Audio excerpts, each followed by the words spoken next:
So, ngayong pong umaga, tayo po ay mag-aaral na muli ng isang panibagong karakter ng banal na kasulatan.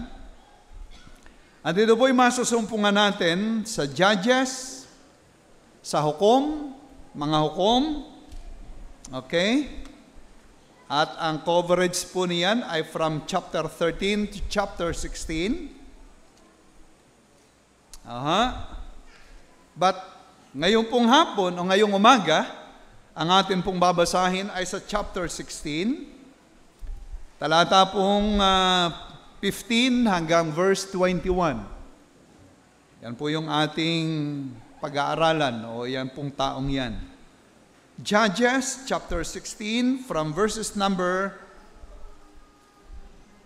15 to verse number 21.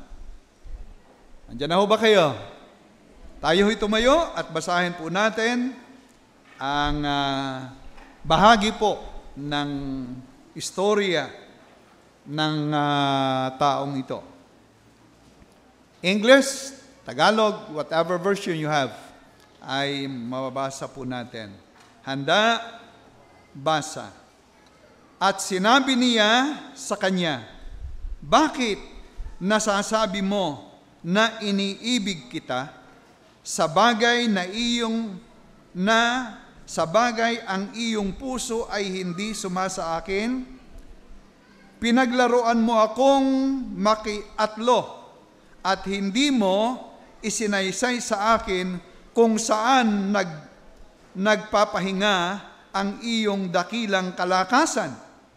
At nangyari ng kaniyang igiit araw-araw at kaniyang ipinilit sa kaniya na ang kaniyang loob ay naligalig sa ikamamatay.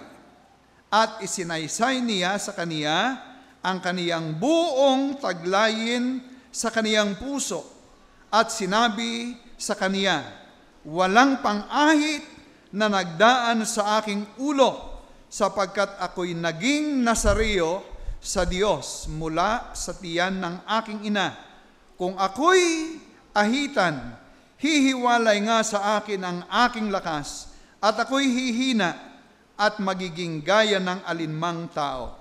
At nang makita ni Dalila na sinaysay sa kaniya ang buong taglayin niya sa kaniyang puso, ay nagsugo siya at tinawag ang mga pangulo ng mga Filisteo na sinasabi, ahunin pa ninyong mapaminsan, sapagkat sinaysay niya sa akin ang buong taglayin niya sa kaniyang puso, na magkagayoy inahon siya ng mga pangulo ng mga Filisteo at nagdala ng salapi sa kanilang kamay at pinatulog niya siya sa kaniyang mga tuhod at nagpatawag siya ng isang lalaki at inahit ang 7 tirintas sa kaniyang ulo at pinasimulan niyang pighatiin siya at ang kaniyang lakas ay nawala. At sinabi niya, narito, nasa iyo ang mga Filisteo, Samson.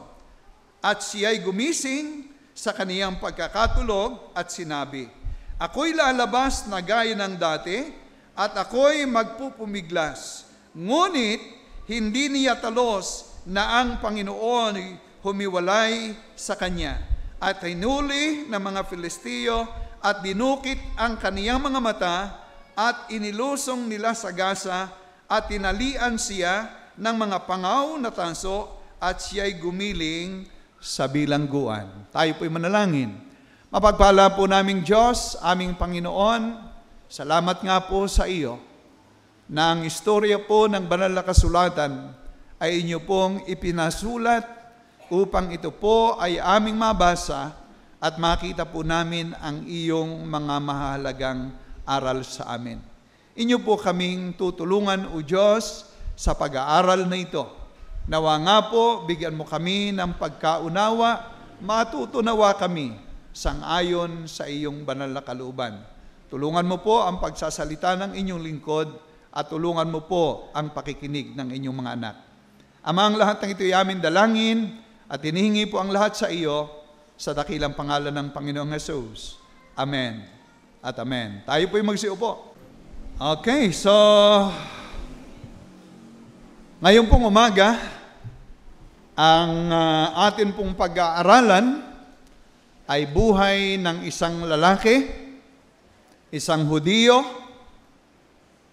isang tinuruan ng aral na Diyos, walang iba kundi si Samson. Si Samson ay sikat na sikat. Kahit sa mga tagalabas, alam nila yung pangalang Samson. Na atin pong pag-aaralan ang buhay po niya upang tayo po'y pumulot ng mga katotohanan, aralin, na atin pong matututunan sa ating buhay upang sa ganon ay maturuan tayo ng aral at saway ng ating Panginoon. At salamat po, mayroong banal na kasulatan na nagsasabi ng ganitong mga katotohanan, ng ganitong istorya, ng ganitong mga aral. At ito po'y nagbibigay sa atin ng mga dakilang aralin nga po ng ating buhay. Sabi nga po sa banal na kasulatan, Romans 15 verse 4, first part, ang sabi po, ang mga bagay na ito ay nasulat sa ikatututo natin. Yan po ang sabi. Ang mga istorya ng Old Testament, maging ng New Testament, maging ang Bible ng New Testament. In fact, 2,000 taon na ang New Testament. Sinulat yan para sa ikatututo natin. Kahit ang Old Testament, ayan po ay isinulat sa ikatututo natin. Ngayon pong umaga, ang paksa po ng ating pag-aaral ay the fall of a strong man. Ang pagbagsak ng isang taong malakas. Yan po. Ang pagbagsak ng taong malakas. Malakas po si Samson. Okay, so yan po ang ating papaksain. Si Samson po ay pambihira ang lakas. Okay, so doon po sa chapter 13, para po sa background ng ating pag-aaral, ay nandiriyan po ang tala ng kapanganakan ng mga magulang ni Samson. From chapter 13. Diyan po, si Samson ay binabanggit po diyan ang kaniyang mga magulang, na ang pangalan ng kaniyang ama ay si Manoah. Ang pangalan ng kaniyang ina ay si Mrs. Manoah. Okay. At ang sabi po rito sa istoryang ito, ang ina ni Samson ay baog, barren. Hindi nanganganak. Yan po ang istorya. Hindi sila po pwedeng magkaanak sapagkat baog. Yan po ang istorya ng isang barren woman. Pagka ikaw ay isang baog, talagang hindi ka magkakaanak. Okay? Pero nagkaanak. Kaya nga po, sapagkat nagkaroon ng anak na ang anak ng pangalay Samson, ay masasabi po natin na ang kanyang kapanganakan po ay ayon sa plano ng Panginoong Diyos. Okay? Dahil po dito sa istorya, mapapansin po natin, ang sabi po sa talatang 3, napakita ang anghel ng Panginoon sa babae na nagsabi sa kanya, narito, ngayon, ikaw ay baog, ay hindi ka nagkakaanak, ngunit ikaw ay maglilihi at manganganak ng isang lalaki. Hindi ka sadya magkakaanak, pero ikaw ay magkakaanak na. Kaya sinasabi po natin, itong kapanganakang ito ni Samson ay plano ng Diyos. Yan po, plano ng Diyos. Tama po, Okay. Ngayon, ang layunin po ng kanyang kapanganakan, kung bakit po siya'y dapat maipanganak, ay upang kaniya pong pangunahan ang Israel bilang sila po ay kubkob ng mga Pilisteo. Ano ho? Sila po ay under the control ng mga Philistines. Okay? At ang sabi nga po dito sa ating talata sa verse number 1, 13:1 ay 40 years na sila po ay kontrolado. Kumbaga ang leader nila, ang boss nila ay ang mga Pilisteo. Okay? So ipapanganak ang Samson sangayon sa plano ng Diyos upang palayain ang mga Israelita sa pagkaalipin ng mga Pilisteo. I hope nasusundan po ninyo. Yan po ang purpose kung bakit ang anghel ay nagpakita, manganganak ka, Mrs. Manoah. Aha. At yan ang purpose sa kanyang kapanganakan. At ang sabi po rito, ang ipapanganak na ito from verses 5 to 7 ay magiging isang Nazareo. Nazarite. Aha, Nazareo. Na ang ibig sabihin po ng Nazareo ay dedicated, consecrated, separated. Talagang ikaw ay ipapanganak na talagang meron kang gagawing gawain. Dapat ikaw ay dedicated, dapat ikaw ay consecrated, dapat ikaw ay separated for that purpose alone. Kaya ikaw ay isang Nazareo, a Nazarite.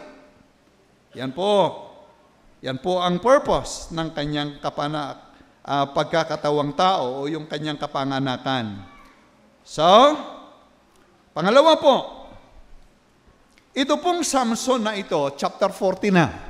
Tapos na tayo sa 13. Ito pong Samson na ito ay masasabi po nating mayroong instruction ng ating Panginoong Diyos.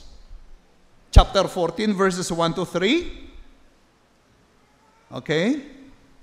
So, mapapansin po natin dito, ang sabi po, lumusong si Samson, ay anak na po siya, nakakita na magandang babae sa Timna, at nung siya'y pumunta roon, ang sabi sa tres ng kanyang ina ay ganito, wala bang babae sa mga anak ng iyong mga kapatid o sa aking buong bayan na ikaw ay ayaong mag-aasawa sa mga dituling Pilisteo? Anong ibig sabihin dito? Meron siyang instruction mula sa kanyang mga magulang. Alam po niyo, ang Israel po ay chosen nation, piniling bansa. Meron silang instruction ng atin pong Panginoong Diyos. Makikita po natin sa Deuteronomy chapter 6, verses 1 to 25, wala tayong panahong basahin, isang kapitulo po yan, na naroon ang instruction ng Diyos. Bumasa lang po tayo ng instruction, kaunti lang, no? Para makita nyo, meron pong instruction doon. Number 20, ano yung sinabi kong text? Chapter 6, no? Naririyan po yung ilang instruction tungkol po sa mga Israelites. Ito nga ang utos, ang mga palatuntunan, ang mga kahatulan na iniuutos ng Panginoon ninyong Diyos na ituro ninyo sa inyong mga upang inyong magawa sa lupaing inyong paruroonan upang ariin, na ikaw ay matakot sa Panginoong Diyos, na ingatan ang lahat niyang palatuntunan at ang kaniyang mga utos na aking iniutos sa iyo, sa iyong anak at sa mga anak ng iyong anak sa lahat ng araw ng iyong buhay, at upang ang iyong mga araw ay lumawig. Dinggin mo nga, O Israel, at iyong isagawa upang ikabuti mo. The whole chapter po yan, meron silang instruction. Instruction po ay mula sa Diyos through Moses. Si Moses po ang leader ng panahon ngayon. Kaya po ang lahat ng mga Israelita ay sila po'y instructed. Sila po'y tinuruan. Sila po'y pinaalalahanan ng mga aral ng Panginoong Diyos. So siya po, itong Samson na ito, ay mayroong instruction mula sa kanyang mga magulang ng salita ng Diyos. Yan po ang Samsonite, o hindi siya isang ignorante sa katotohanan. Pangatlo po, chapter 14 verses 5 and 6, siya po ay binigyan ng special na lakas. He has that special strength. No? Okay. So, mapapansin po natin yan sa kapitulong ito at sa ibang bahagi. Doon po sa chapter 14, 5 and 6, na pumatay siya ng batang leon. Ibig sabihin, yung kalakasan ng leon, kanyang pinatay. Abay, walang tatalo sa leon na tao. Doon sa kanyang sariling lakas. Yun ngang mga baka, mga turo, pinapatay ng leon eh. Ano ha? Pero ang sabi po rito, parang guya lang ito, parang isang batang kambing lang itong liyong ito na pinatay ni Samson. Ganon siya kalakas. Okay. Doon po naman sa chapter 15, okay, verse 14, yun pong tali na itinali sa kanya na bago. Ang sabi po ng talata ay parang sinulid lamang na sinunog sa apoy. Ay anong tibay noon? Para lang sinulid na pinadaan mo sa apoy, di parang wala kang tali. Ganong kalakas si Samson. Ay siguro, pagkakaitinalian ng kaunti lang, hindi ninyo kayang patirin. Sobrang lakas ni Samson. At gayon din po sa chapter 16, verse 9, o chapter 16, okay, verses 28 to 30, yun pong bahay, palasyo, na ang sabi po ng Bible, hindi ko na po binasa yung lahat doon, ay mga 2,000 to 3,000 people nasa bubong po ng palasyo. Ginibaho yan ni Samson. No? Ginibayan ang kanyang kamay. One time, naroroon siya sa isang lugar, yung gate nung lugar na yun, kanyang binuhat, dinala niya doon sa bundok. No? Kaya po, pambihira ang lakas ng Samson na ito. Siguro, kung paglalabanin natin si Superman at saka si Samson, palagay ko'y talo si Superman. Ay bakit? Hindi naman totoo si Superman. No? Hindi naman totoo yon. Si Samson ho ay totoo. Napakalakas ng taong ito. Walang kasing lakas ng lalaking ito na si Samson. Okay? So, yan po ang istorya ng kanyang kapanganakan. Ipinanganak sa pamilya ni Manoah, siya ay hindi dapat mabuhay, siya po ay binuhay, at naging tao siya upang siya nga po ay pangunahan ng Israel, palayain sa pang-aalipin. At meron po siyang pambihirang lakas. Amen. Gusto ba niyo yung lakas ni Samson? Naalala ko yung preaching ni Pastor Laurina. Nagkasabay kayo doon sa Lucena. Ang mga lalaki ika ngayon, hindi ika ang malalaki ang muscle. Sa braso, ang malalaking muscle sa kanila, sa hinlalaki, Catitex. Yun lamang ang nagana, malimit. Text na ng text. Kaya ika ang laki ng muscle sa hinlalaki. Okay. Malaki nga ba ang muscle nyo sa hinlalaki? Ha? Okay. So, yan po ang kapanganakan ni Samson. Well, tingnan po naman natin ang karakter ng buhay ni Samson. Okay? So, binibigay ko lang po sa inyo nang madali itong lesson po natin, yung asal ng buhay, karakter ng buhay ni Samson.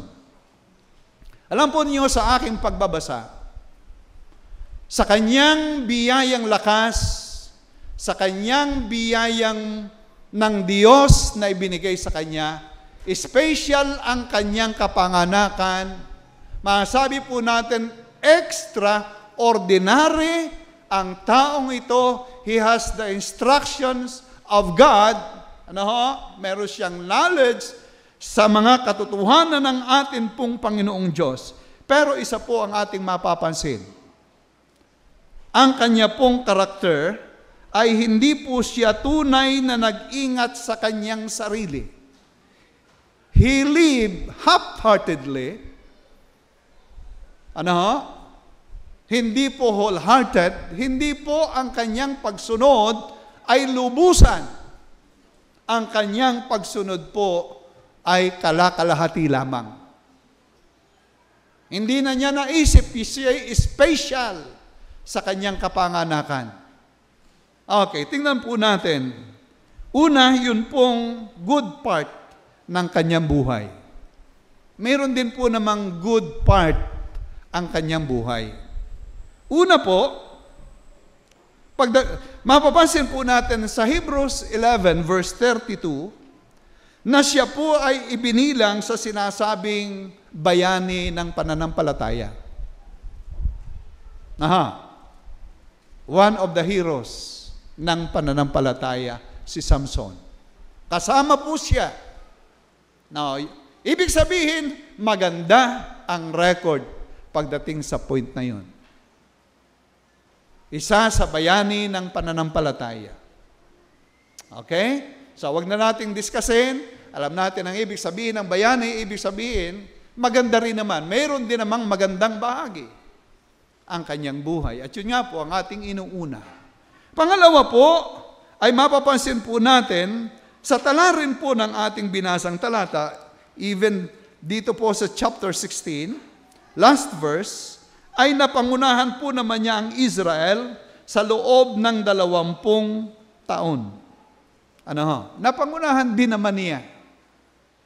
Okay. Sa loob ng 20 taon. Pasimula nung siya ay tumangan ng posisyong iyon, 20 taon din po naman siyang nakapanguna sa Israel.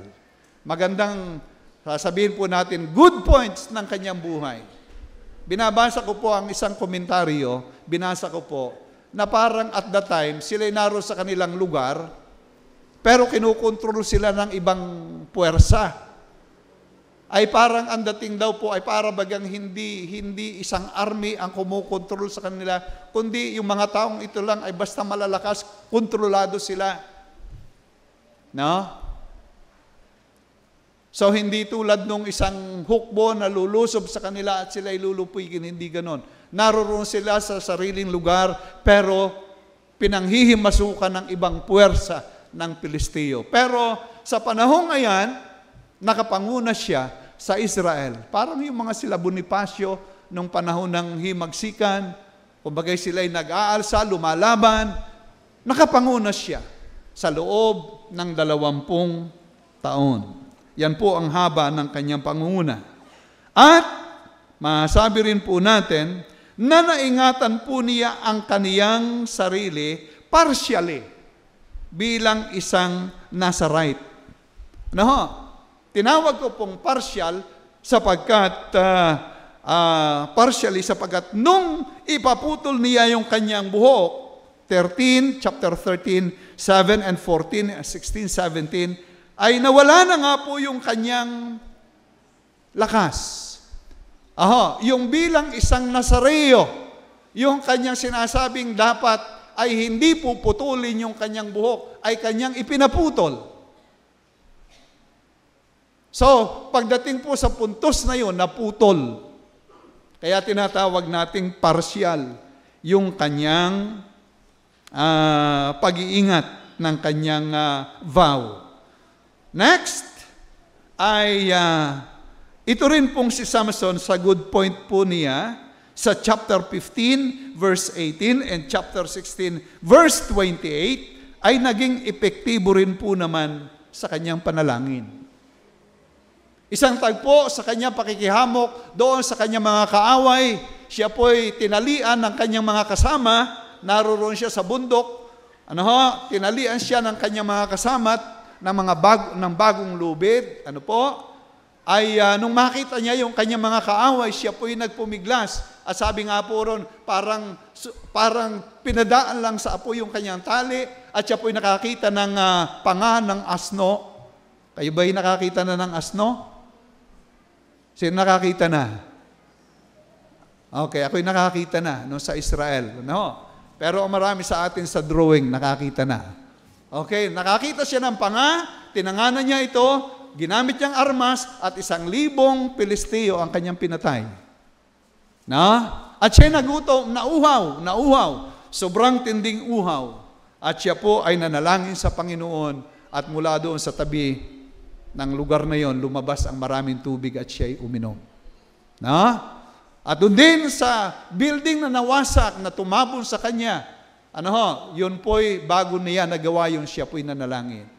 So, ibig sabihin po, ang lalaking ito ay meron din pong good points sa kanyang buhay at siya po ay isang matapang na lalaki.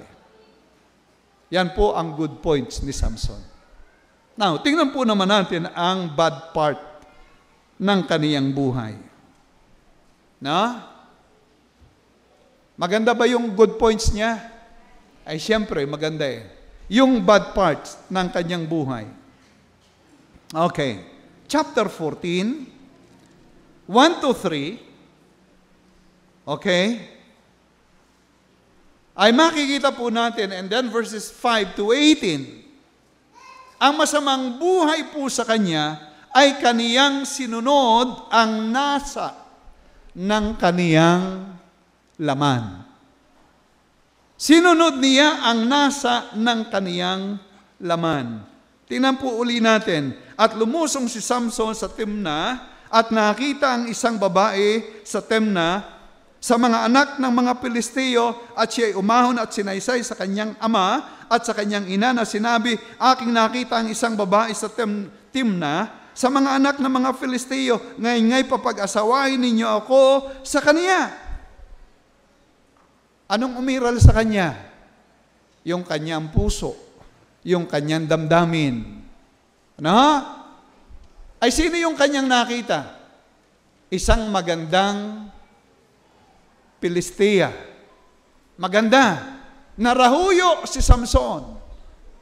Nabighani ang kanyang puso. Pero bilang isang Israelita, anong sabi ng Diyos? Deuteronomy chapter 6. Huwag kang kukuha ng mapapangasawa sa alinmang lahi, kundi sa iyong kalahi laang, sa Israel lamang, sapagkat sa oras na ikay kumuha, sabi doon sa Deuteronomy, ilalayo ang inyong pagsunod sa akin. Yan po ang sinasabi ng Diyos sa Deuteronomy. Kaya huwag kayong kukuha.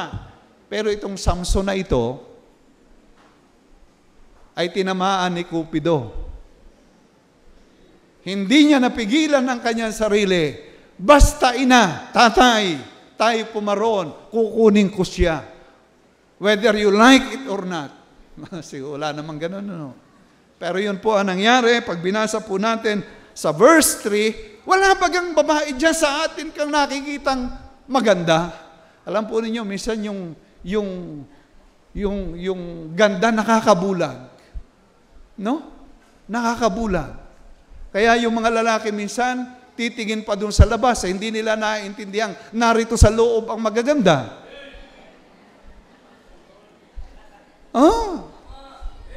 Ay uwak nilangat, uwak ay lalabas pa. Ay nakakita si Samson. Hindi niya napigilan. Okay. Ngayon doon sa verse 4, baka sasabihin nyo, yung verse 4, inyong basahin. Ngunit hindi nalalaman na alaman ng kanyang ama at ng kanyang ina na kalooban ng Panginoon, sapagkat siya'y humahanap ng pagkakataon laban sa mga Filisteo. Noon pong aking binubulay ito, kalooban ng Panginoon, ay talik po ang pagkakasulat. Ibig sabihin, wala po sa original. Ang akin pong pananaw diyan, yung tinatawag, dalawa po ang kalooban ng Panginoon. Perfect at saka permissive. Permissive. Isang ganap na kalooban ng Diyos at isang permissive will of God. Katulad na nangyari doon sa Garden ng Eden. No? Ang sabi ng Diyos, huwag kayong kukuha ng bunga ng kahoy. Ay nakuha ni Adan.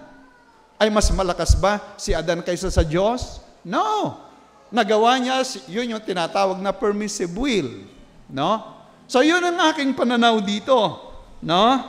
Nagkaroon ng permissive will sa kaniya at yun nga po. Pero hindi po yun ang ganap na kalooban ng Panginoong Diyos. Contrary po yan sa teaching ng Deuteronomy chapter 7 verses 1 to 6. Ay tayo rin naman minsan yung permissive na sinasabi, nangyayari rin. Kahit na hindi kalooban ng Panginoon, ay nagagawa natin. Ay sasabihin natin, ay kung malakas ang Diyos, ay bakit ako'y nakagawa na rin? Bakit hindi ako pinigilan? Ayun nga po ang tinatawag na permissive will. Okay? So yun po. Pero yan po ay sinasabi po nating masamang bahagi ng kaniyang buhay. Okay? So, bilang mahina po ang tao, katulad po sa sinasabi sa Romans 9:17 and 18 and verse 22. Ano ang sabi ni Apostol Pablo? Hindi na ako kundi ang kasalanang tumitira sa akin. Kung ako'y nakakagawa ng kasalanan, ay hindi na ako kundi yung kasalanang tumitira sa akin. Si Samson bilang isang tao, kumbagay sinunod niya ang nais ng kaniyang puso. Okay? Pangalawa po, 16:17, ay he deliberately. Ano ho? Ano ba ang Tagalog doon sa deliberate? Sinadya ni Samson na maputol yung kanyang buhok. Sinadya niya, sinabi niya, ako'y Nazareo, walang panggupit na nadaan sa aking buhok. Siguro napakahaba ng buhok nito, ilang kayang dipa, no? Na nakabalunbon sa ulo. From the time na siya ipinanganak, hanggang sa time na ito, first time lang siyang nagupitan. Ma-imagine nyo kung gano'ng kahaba ng buhok nito. Okay? But alam niya, ang sabi niya, wala pang pang-ahit na dumaan sa aking buhok. Pag ako'y iyong inahitan, hihina ako. Alam niya yon. Kaya nga po, deliberate yung kanyang pagsasabi. At kanino niya sinabi? Ay sa kanyang kaaway. No? Ay biruin mo yun, yung susi, yung lihim ng kanyang lakas, ay kanyang sinabi sa kaaway. Yun po yung masamang parte ng kanyang buhay. Na? So, at kanya nga pong ipinaputol ang kaniyang buhok habang natutulog sa tuhod ni Dalila. Himbing na himbing. Aywan ko kung anong pagkakagupit dito. Kung barber's cut or what. O basta na lang pinutol. Siguro ang sama ng hitsura nito eh. Dahil ang lakas si Samson eh. Takot itong magugupit na ito eh. Ay baka ito yung napugot na ang buhok. Ay baka ito yung malakas pa rin. Siguro mabilisan. Kaya nung magupit si Samson, ang hitsura niya, aywan ko kung ano hitsura. Kayo na magpagupit na hindi naman marunong magupit. Okay. At ano po ang nangyari? Sabi po sa chapter 16, nawala ang kaniyang lakas. Nawala ang kaniyang lakas at dahil dito siya'y inatake ng kanyang mga kaaway. Ginising siya ni Dalila, gumising ka, Samson, nariyan ang iyong kaaway, ang mga Pilisteo. Akala ni Samson siya'y malakas pa. Pero wala na ang lakas. At siya'y dinumog. No? Siya'y tinanganan. At ano ang sabi ng banal na kasulatan? Anong ginawa sa kanya? Dinukit ang kaniyang mga mata. Okay? Ganong kasakit nun. Ganong kahirap noon. Nawalan siya ng lakas. Yung dating napakalakas, nawala ang lakas. dinukit ang mata, ibinilanggo sa bilangguan, nadukit ang mata, walang nakikita. Yung maliwanag na pananaw nung una ngayon ay sobrang dilim. Subukan yung takloban ang inyong mata. At kayo tumakbo ng mabilis. Aywan ko kung ilang buko lang inyong maaabot. At ngayon siya ay nagigiling doon sa loob ng bilangguan. Bilang isang alipin. Napakalungkot ng naging wakas ng kanyang buhay. Yan po ang istorya ni Samson. Now, ano po yung lesson mula sa buhay ni Samson? Ito po yung ating lesson para sa atin. Nalaman na natin ang istorya ni Samson, pero hindi po doon natatapos ang ating pag-aaral. Ang nais po nating makita ay ano yung lesson ng buhay ni Samson. Ang sabi nga po ng Bible, na binanggit ko na doon sa Romans 15 verse 5, ang lahat ng ito ay nasulat sa ikatututo natin. Itong mga ito ay inilagay sa kasulatan upang turuan tayo. Mga kapatid, ano po ang lesson? Ito po ay lesson po sa lahat nating mga mananampalataya. Una pong lesson, yun pong sowing to the flesh. Yun pong pagtatanim sa laman, sa pita ng laman. Ang sabi po ng Galatia, buksan po natin, Galatians chapter 6, 7 and 8. Galatians chapter 6, verses 7 and 8. Ito po ang sabi, huwag kayong padaya.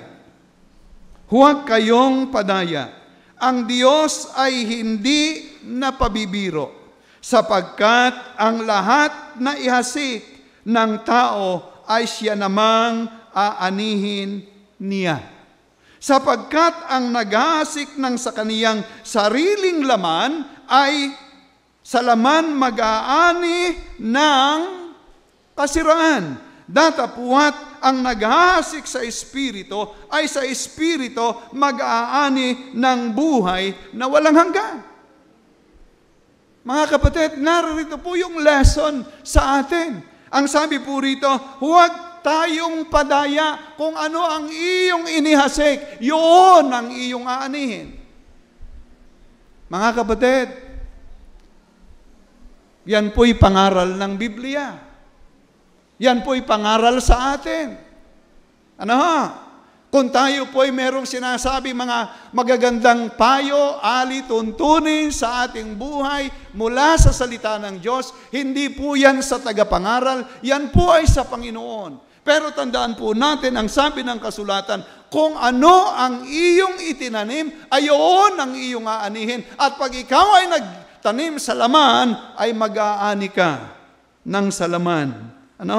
Ang sabi rito, sapagkat ang naghahasik ng kaniyang sariling laman ay sa laman mag-aani ng kasiraan. Yan po ang sabi, corruption, sabi sa English. Kaya po yan ang lesson na ipinakikita sa atin. Kaya po ang sabi sa atin, huwag tayong magbiro. Alam nating hindi tama yan, huwag mong gawin yan, sapagkat corruption, kasiraan ang iyong aabutin sa bandang huli. Katulad ni Samson. Okay? So alam po ninyo, ang Diyos ay hindi napapabiro. Sabihin natin, wala naman nangyayari.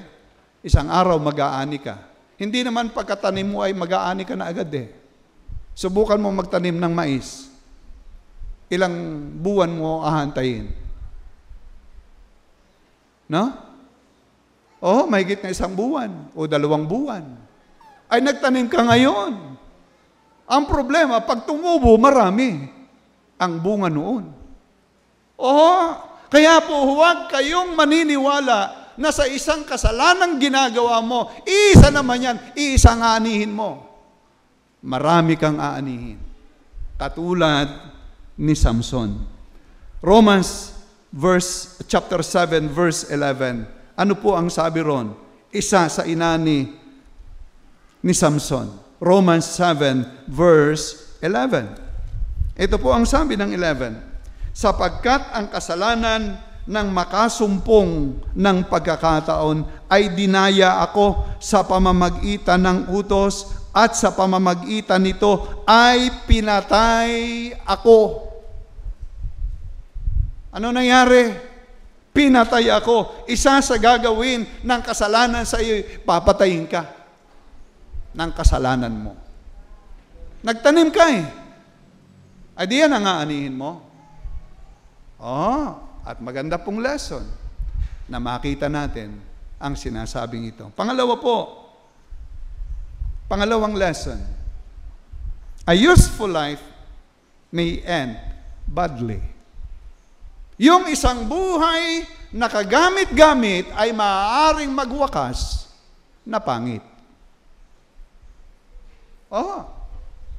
Ang ganda ng buhay mo, pero maaaring magwakas yan ng pangit. Okay? Ay mahirap naman. Pag tiningnan ang buhay mo, ang ganda ng record mo. Ang ganda ng record mo.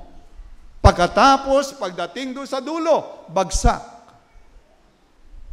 Sira ang lahat mong itinayo.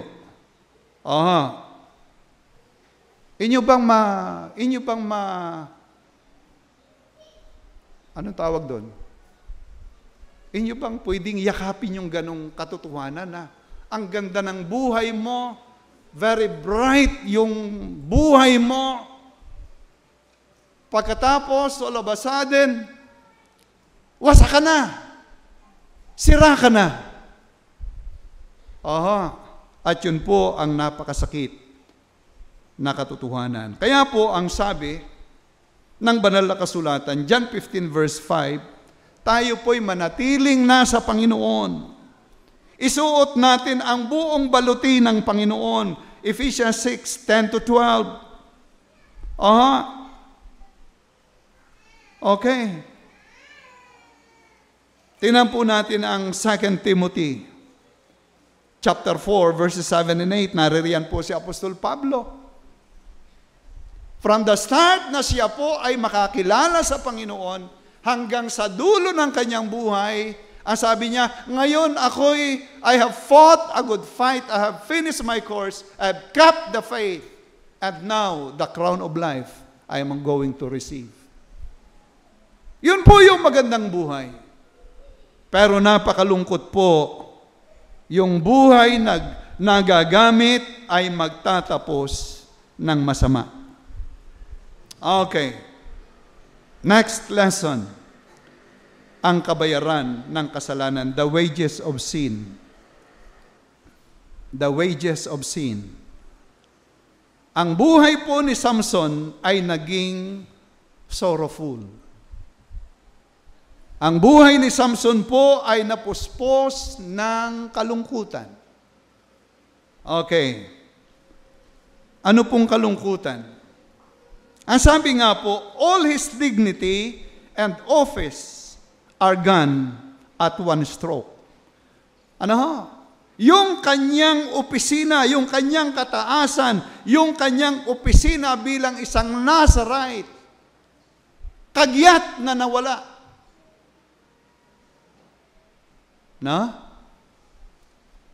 Sa isang pagkakasala.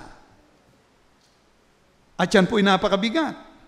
Ang dating makapangyarihang tagapanguna ay ngayon ay degraded and slave. Ganong kasakit nun. Dati-rati siya ang nangunguna, siya ang leader, ngayon bagsak siya ngayon ay isang alipin.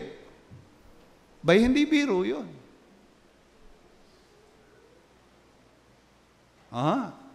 Hindi biro yun. Ano pa po ang kabayaran ng kanyang kasalanan? His usefulness is ended. Tapos na yung kanyang pagiging kagamit-gamit. Tapos ka na. Basura ka na. Hindi ka na magagamit, hindi ka na mapapakinabangan. Alam po niyo, nakakalungkot at the height of your strength, usefulness, all of a sudden, hindi ka na magagamit sapagkat nawasa ka ng iyong ginawa. Malungkot yun. Malungkot. At yan po'y hindi basta lesson sa atin. Ako po'y naniniwala, nasabi ko nga po, na siya ay maaari pang mabuhay ng mas mahaba pang panahon. Yan po ang aking espekulasyon. Mas mahaba pang panahon. Sana ang buhay niya. Pero dahil sa isang pagkakamali, sa isang pagsunod sa sinasabing kagustuhan, kalayawan ng laman, pinutol niya yung kanyang napakataas na kalagayan. At ngayon ay hindi na siya nagagamit. Masaklap na kapalaran. Masaklap na kapalaran ni Samson. Okay? At yan po ay nangyari nung siya ay mahulog sa kasalanan. Ang kanyang matay inalis. Ganong kahirap ng buhay na walang mata. Kakapa-kapa. Subukan na lang nyo. Bumaba kayo sa hagdan na nakapikit. Huwag kayong mumulat hanggang tatawid ng karsada. Kung anong mararamdaman nyo. At sa buong buhay ni Samson, pagkatapos na siya po ay mahulog, madilim na ang kanyang paligid. Hindi lang po basta dilim yan, yan po ay total darkness. Ang kadiliman diyan talagang napakaitim na. One time, kami po ay pumasok doon sa Disneyland. Ipinasok kami sa dungeon. Ang biro sa amin, hindi na kayo makakalabas diyan. Abay, tuo kong pinagmamasdan yung aking braso, wala akong maaninag. Talagang ang itim ay talagang napakaitim. Ganon ang buhay ni Samson. Ganong kalupit ng kapalaran. Sabi nga ng awit, kay lupit mo, kapalaran. Ano ba yung awit na yun?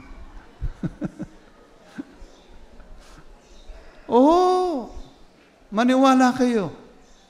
Okay. Inalis ang kanyang mata, nawala ang kanyang lakas, ang kalayaan ay nawala sa kanya at ngayon, sentro siya. Siya ngayon ay reproach. Siya ay kadustaan ngayon at siya ngayon ang object ng sinasabing pag-uupasala, object of scorn. Tinatawanan na siya ngayon. Inaaglahi na siya ngayon sa nangyaring kasawian ng kanyang buhay. Ang dating malakas, ang dating pumapatay ng leon, ang dating pumapatid ng taling parang sinunog lang sa apoy ay gumigiling sa loob ng bilangguan dahil ng mga Pilisteo. Mga kapatid, ganong kahirap. Na-imagine ba natin?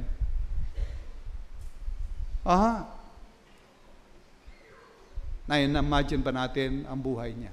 Napakabigat ng kanyang tinamong kasawian. Kinasadlakan ng kanyang buhay. Ngunit, salamat po sa Panginoon, hindi puro natapos ang istorya. Hindi na po, wala na tayong panahong basahin ang lahat. Nagsimula pa rin pong tumubo ang kanyang buhok. Okay? Sa madaling salita ay nakabawi po siya ng lakas. Nakabawi ng lakas, pero bulag.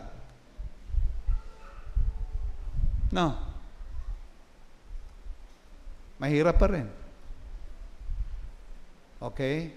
At siya'y muling dumalangin sa Diyos, Lord, paminsan pa, palakasin mo po ako.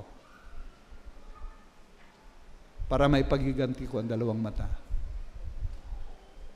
At siya ay tinugon ng Panginoon sa isa pang pagkakataon. At kanyang giniba yung napalaking palasyo. Yun nga sinabi ko sa inyo, may 3,000 tao nasa bubungan pa lamang. No? Ayun pang nasa loob. Yun pang naroon sa paligid nun. Tinugon siya ng Panginoon. Nadaga ng lahat yung mga tao doon, kasama na siya. At siya ay namatay. Okay. So makikita po niyo mga kapatid, yan po ang istorya ni Samson. Nakakalungkot. Pero ano nga po yung lesson sa atin? Ang lesson po sa atin ay yung sinasabi nga pong pakikipagharutan, trifling with the world, with sin. No? Minsan tayo nakikipagharutan sa kasalanan. Hindi mo alam. Hindi ka titiraan yan. Wawasaking kaniyan. Yun po yung lesson. Huwag kang maglaro niyan. Wawasaking kanyan. At tayo po ay makinig sa sinasabi ng Diyos. At mag-ingat tayo dun sa presumption. No? Presumption ang ibig sabihin, wala namang mangyayari. Sabi mo lang, pero mayroong mangyayari. Kung ano ang iyong itinanim, yun ang iyong aanihin. Hindi yan presumption. Pero ang iyong kaisipan, hindi naman mangyayari sa akin ang bagay na yan. Huwag kang mabuhay sa presumption. Katulad ni Samson.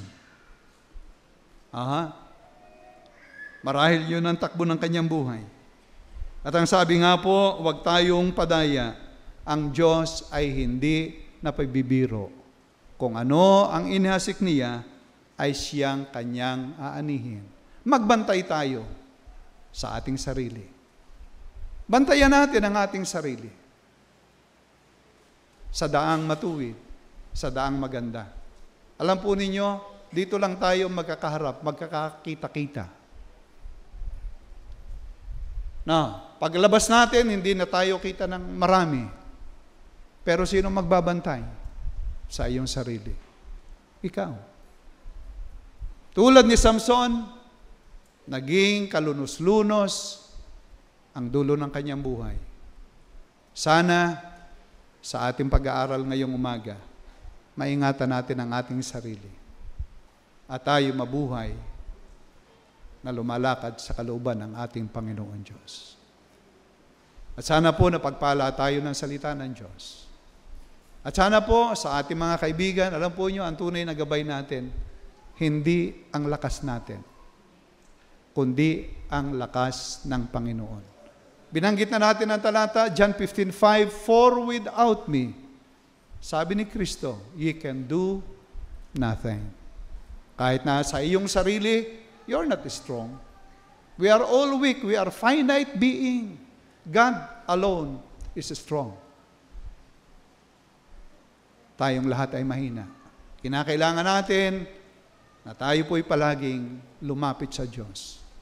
At kung wala pa tayo sa Panginoon, tanggapin natin siya upang ang banal na Espiritu ay manirahan sa ating puso upang siyang kumontrol ng buhay natin, makapamuhay tayo ng matuwid sa kanyang harapan. Tayo po'y tumayo, tayo po'y manalangin.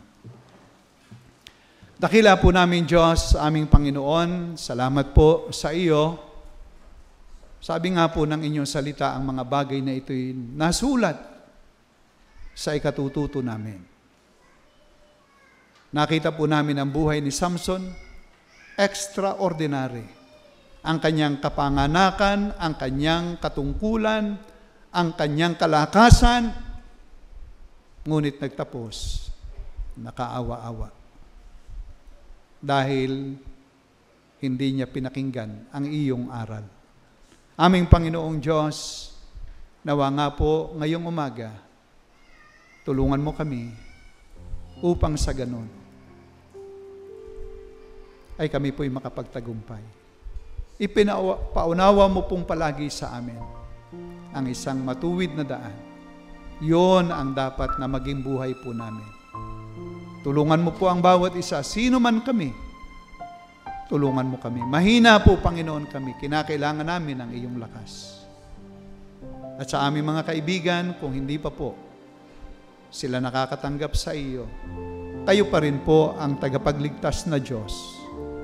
Sa iyo pa rin po nagmumula ang buhay na walang hanggan. Kayo po ang namatay sa krus ng Kalbaryo, kayo ang nagbayad ng aming mga kasalanan. Salamat po sa inyong pag-ibig. Salamat po sa kaligtasan. Patuloy mong ipinagkakaloob. At ito yun, matatanggap ng sino man na tatanggap sa iyo. Aanyayahan ka sa kanilang puso. Tulungan mo po, Panginoon, kami sa oras na ito. Habang tayo po'y nakatungo, nakapikit sa aming mga bisita, inyo po bang natanggap na ang Panginoong Jesus? Kayo po ba'y mayroon na ng buhay na walang hanggan? Ang katotohanan kung bakit wala ka pang buhay na walang hanggan ay hindi mo pa natatanggap si Jesus. Sapagkat ang sino mang mayroon ng Jesus sa puso ay mayroon na ng buhay na walang hanggan. Nais mo bang tanggapin ang Panginoon ngayong umaga? Panginoon, nais kitang tanggapin sa aking puso upang iyong kaligtasan, sinasabi mo'y maging akin ngayong umaga. Meron po ba magtataas ng kamay? Sige po. Kung hindi pa ninyo natatanggap, this is your time to make your decision. God is so good to us. Nais niya maligtas ka. Meron po ba? Meron po ba? Sa mga kapatiran, napakinig natin ang pag-aaral. Buhay ni Samson. Maaari kang manalangin, Lord, help me. I'm also a human. I'm also weak. I need your help. I need your guidance.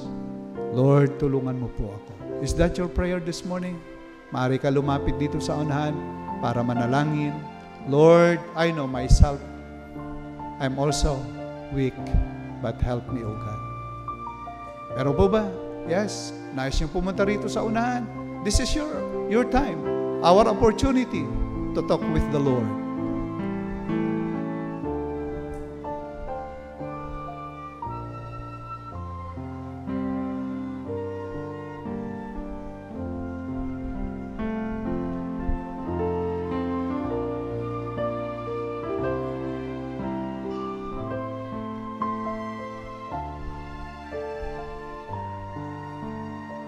Sige po, mga kabataan. Sa iyo, kung nakikita mo ang buhay mo hindi ayos, nagbibiro ka sa iyong buhay, this is your time. Hindi nagbibiro ang Diyos. Isang araw, makikita mo ang iyong itinanim. Pero maaari kang lumapit sa Diyos ngayon. Lord, thank you for reminding me once again about your truth. And Lord, help me na may ayos ko ang buhay ko. Meron pa po ba?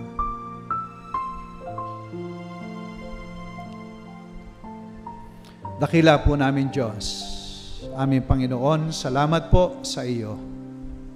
Kami po'y nag-aral ng isang karakter sa Bible. At nakita nga po namin, O Diyos, ang buhay niya. Ito po'y napakalaking lesson sa amin. Lord, tulungan mo po kami. Mahabag po kayo. Palagi ka pong magpakahayag sa amin. Palagi mo pong ipaalala sa amin ang iyong mga katotohanan, ang iyong mga aral, ang iyong mga payo, upang hindi kami masadlak sa bagay na isang araw ay sisira ng buhay namin. At aming Panginoon, salamat po. Salamat po, kayo ay naririyan.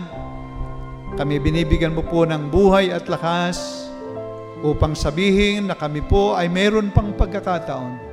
Kung sakaling naliligaw kami ng landas, ay lumakad ng matuwid sa inyong kalooban.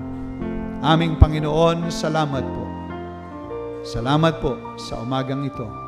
At nawa nga po ang inyong araling ito ay tumimo sa puso ng bawat isa. Tulungan mo po ang mga nananalangin, nakaluhod. Kayo ang nakakakita ng kanilang inilalapit sa iyo.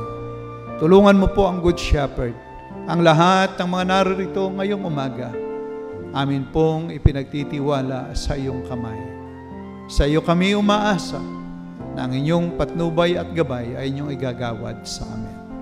Ama, ito po yung aming dalangin. At hinihingi po ang lahat sa iyo sa dakilang pangalan ng Panginoong Hesus. Amen at amen. Salamat po at purihin po ang